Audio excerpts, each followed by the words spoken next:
only there were a world without the flower, perhaps I...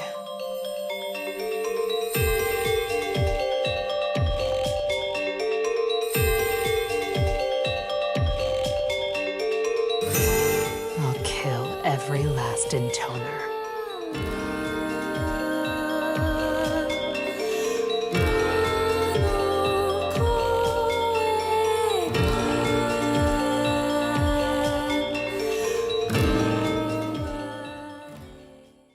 Put an end to this cursed power.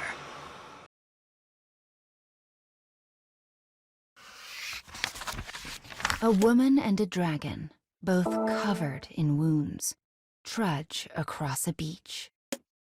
The woman's name is Zero.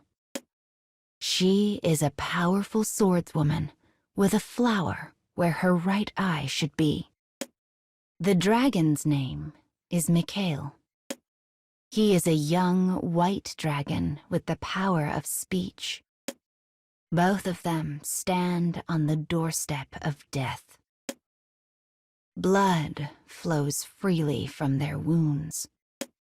It leaves a snaking trail of red along the coast. The army that has been following this trail now closes in on them. "Kill the traitors," they cry. This is the end.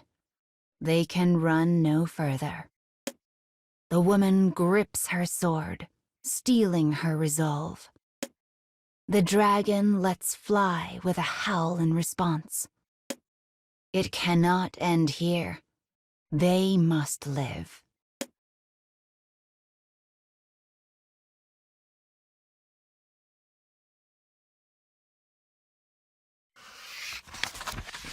The soldiers rush at them like waves from the sea.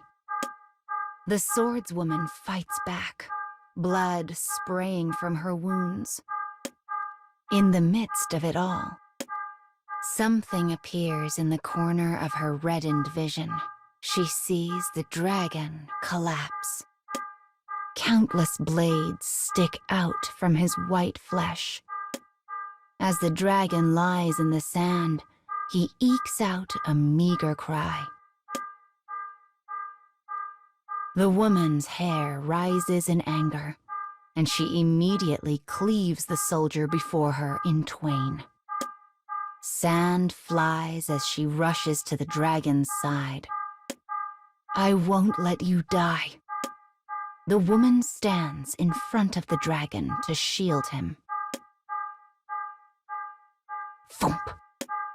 The next thing she knows, an arrow is embedded deep into her chest.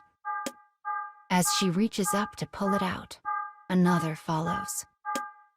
She lifts her head and stares at her enemy.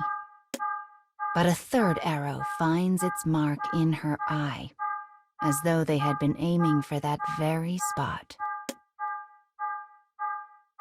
Her sword slowly falls from her bloody fingers.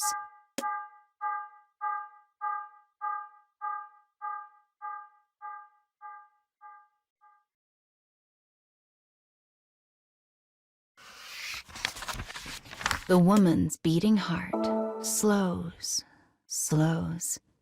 and then stops. The soldiers raise a mighty cheer. The traitor has been struck down.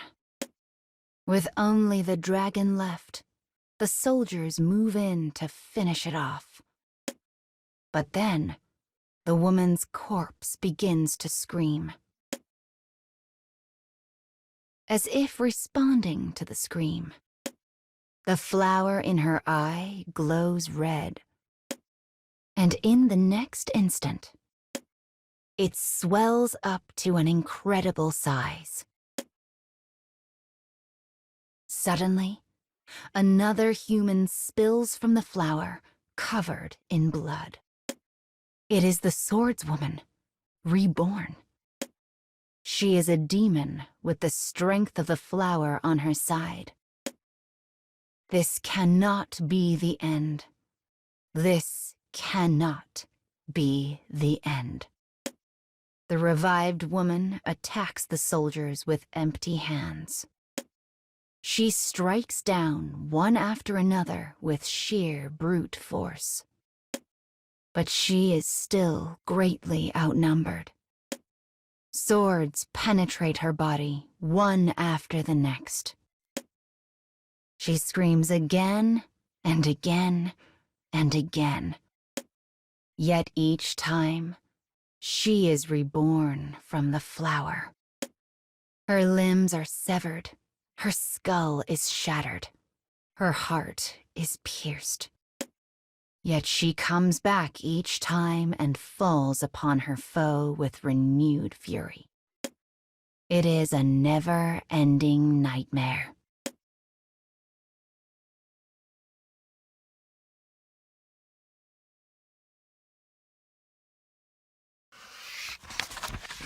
Finally, the woman collapses in the sand. Her sharp, ragged breaths slowly take on a sense of normalcy. The battle is over.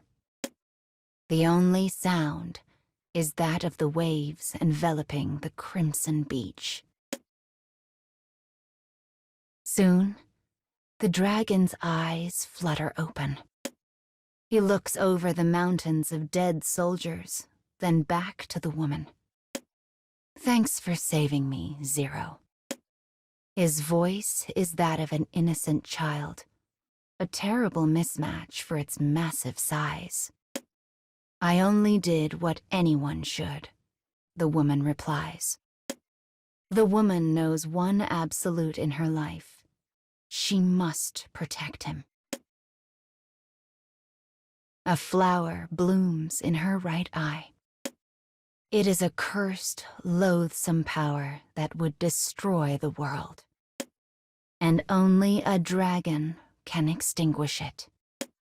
Once you grow up and become stronger, I will have to tell you of my final wish.